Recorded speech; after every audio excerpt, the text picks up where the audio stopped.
Welcome to Penrose Learning, where we make understanding easy. In this video, I will show how to make Leche caramel flan pang negosyo, updated. Preheat the oven to 160 degrees C and melt 200 grams sugar until amber to form a clear caramel, then pour into a 9-inch pan and let cool. Whisk 12 egg yolks with 1 liter evaporated milk and 300 grams condensed milk until smooth, strain, pour over caramel, cover with foil, and bake in a water bath until set.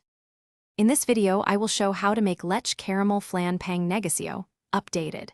Start by gently heating sugar until it becomes deep amber and pour into a prepared pan, avoiding any burnt bits. Blend the custard, strain it to remove bubbles, then cover the pan with foil and bake in a water bath for even texture.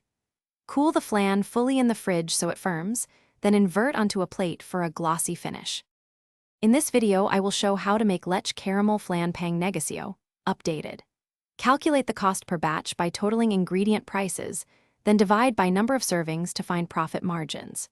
Use consistent measurements when scaling to larger batches, and test small increases first to maintain texture and flavor. Choose packaging sizes like single cups or 9-inch trays to appeal to different customers and price according. Thanks for watching. If this was helpful, leave a like and consider subscribing. See you next time.